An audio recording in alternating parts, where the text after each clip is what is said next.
ప్రకటన గ్రంథం 6వ అధ్యాయము 9-10 వచనాలు ఒకసారి చదువుకుందాం. ఇక్కడ మనం ఆయన 5వ ముద్రను విప్పినప్పుడు ఆ, దేవుని వాక్యము నిమిత్తమును తాము ఇచ్చిన సాక్ష్యము నిమిత్తమును వధింపబడిన వారి ఆత్మలను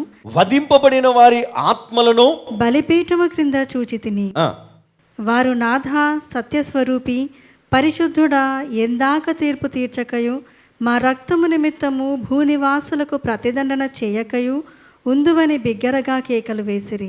వీళ్ళు ఎవరంటమ్మా? వీళ్ళు ఎవరు? వాక్యము నిమిత్తము ఆ, తాము ఇచ్చిన సాక్ష్యము నిమిత్తమును వాక్యము నిమిత్తము సాక్ష్యము నిమిత్తము వధింపబడిన వారి ఆత్మ అంటే హతసాక్షులైన వారి ఆత్మలు. అంటే ఇప్పుడు ఇక్కడ యేసుక్రీస్తు ప్రస్తావించినటువంటి వ్యక్తి ఎవరు? అంతిపై.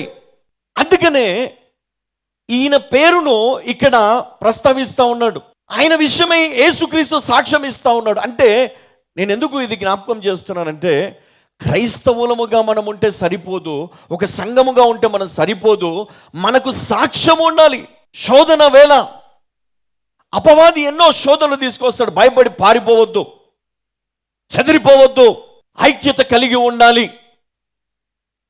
ఆయనను సేవిస్తూ ఉండాలి, గణపరుస్తూ ఉండాలి, సత్యాన్ని ఎరిగిన వారమై అనేకులను బలపరుస్తూ ఉండాలి, దేవుని రాజ్యం కోసం పనిచేస్తూ ఉండాలి. కానీ ఈరోజు పరిస్థితులన్నీ కూడా మరి తారుమారైపోయినట్లుగా మనం చూస్తూ ఉన్నాం.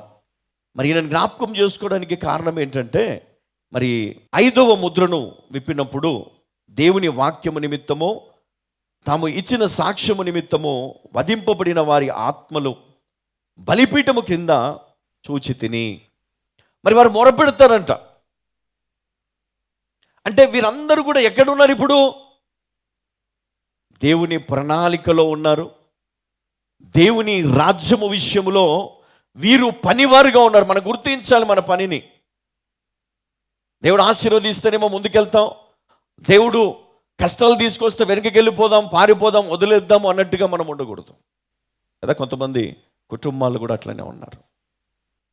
కుటుంబంలో కష్టాలు వచ్చినా, ఇబ్బందులు వచ్చినా, ఆటంకాలు వచ్చినా, లేమి వచ్చినా, వ్యాధి వచ్చినా, భయం వచ్చినా, శోధన వచ్చినా, వాటిని జయించే సామర్థ్యము మనము కలిగి ఉండి కూడా మనం ఏం చేస్తూ ఉన్నాం? ప్రార్థన చేయట్లేదు కదా, దేవుని మందిరానికి వెళ్ళట్లేదు, దైవజనునికి చెప్పట్లేదు మన సమస్య. ఎక్కడికి వెళ్తున్నాం? ఈ లోకంలో ఉన్న అనేకమైన సోర్సెస్ అక్కడికి వెళ్ళి ఇది అవుతుందా కాదా, కొంచెం చూసి చెప్పండి, కొంచెం నా గురించి చెప్తారా, ఏం చేస్తే జరుగుతుంది, ఫలానిది చేస్తే జరుగుతుందా అంటే, దేవుని పైన ఉన్న నీ మనస్సు, దేవుని పైన ఉన్నటువంటి నీ దృష్టి ఎటువైపు మళ్ళింది? ఈ లోకం వైపు. అంటే నువ్వు ఎవరిని ఆరాధిస్తావు అప్పుడు? దేవుని విడిచిపెట్టి. అంటే బిలాము బోధను మనం ఇక్కడ జ్ఞాపకం చేసుకున్నట్లయితే, ఆయన విషయంలో కూడా ఇక్కడ ఒక మాట నేను జ్ఞాపకం చేస్తాను. ఇక్కడ మళ్ళీ ఒకసారి 14వ వచనంలో, ఇశ్రాయేలీయులకు ఒడ్డుమని బాలాకునకు నేర్పిన బిలాము బోధను అనుసరించువారు నీలో ఉన్నారు. ఎవరున్నారు మీలో? ముందు మనం చూసాం, అంతిపయను ఆ వ్యక్తి మరణ నొందినా కూడా విశ్వాసముతో ముందుకు వెళ్తున్న వారు మీలో ఉన్నారు. అదేవిధంగా మరి ఇక్కడ మనం చూసినట్లయితే బిలాము బోధ బాలాకు వలె మరి ఇక్కడ మనము అనుసరిస్తూ ఉన్నారు చాలామంది. అయితే ఈ ఇజ్రాయిల్కు ఒకసారి సంఖ్యాకాండము 22వ అధ్యాయం 7వ వచనం చదవమా. కాబట్టి మోయాబు పెద్దలను మిద్యాను పెద్దలను సోదె సొమ్మును చేత పట్టుకొని బిలాము నొద్దకు వచ్చి, ఏంటమ్మా సోదె సొమ్ము అంటే? ఈ బిలాము ప్రవచించేవాడు కానీ ఇక్కడ సొమ్ము తీసుకున్నాడంట. చదువుమా. బిలాము నొద్దకు వచ్చి బాలాకు మాటలను అతనితో చెప్పగా, అతడు వారితో, ఈ రాత్రి ఇక్కడనే ఉండుడి, యెహోవా నాకు సెలవిచ్చిన మాటలను నేను తిరిగి వచ్చి మీతో చెప్పేదనెను. అప్పుడు మోయాబు అధికారులు బిలాము నొద్ద బస చేసిరి. దేవుడు బిలాము నొద్దకు వచ్చి, నీ యొద్దనున్న ఈ మనుష్యులు ఎవరని అడగగా, బిలాము దేవునితో ఇట్లా, నేను సిప్పోరు కుమారుడైన బాలాకను మోయాబు రాజు, చితగించుము, ఒక జనము ఐగుప్తు నుండి బయలుదేరి వచ్చెను, వారు భూతలమును కప్పుచున్నారు. నీవు ఇప్పుడే వచ్చి నా నిమిత్తము వారిని శపించుము, నేను వారితో యుద్ధము చేసి వారిని తోలివేయుదునేమో అని వీరి చేత నాకు వర్తమానము పంపెను. అందుకు దేవుడు, నీవు వారితో వెళ్ళకూడదు, ఆ ప్రజలను శపించకూడదు, వారు ఆశీర్వదించబడిన వారు అని బిలాముతో చెప్పాను. చూడండి, ఇక్కడ ఈయన ఏం చేశాడు? 3 సార్లు దేవుని మరి ఏం చేశాడంట? బిలాము ఇశ్రాయేలుల దైవజనులను శపించమని కోరాడంట. దేవుణ్ణి అడిగాడు ఆయన, ఎవరిని శపించమని? ఇజ్రాయేలు దైవజనులను. అంటే ఈయనలో కొంత దేవునికి ఇష్టం లేని కొన్ని క్రియలు ఈయన లోపల ఉన్నాయి. ఎంత గొప్ప విశ్వాసం ఉన్నా, ఎన్ని గొప్ప వరాలు ఉన్నా కొన్నిసార్లు కొంతమంది పడిపోతారు. మనం కూడా ఈరోజు ప్రవచన వరము ఉన్నది అంటే మనం ఏం చేస్తామంటే, నా జాతకం చెప్పండి అని మనం వెళ్తాం. అవునా కదా?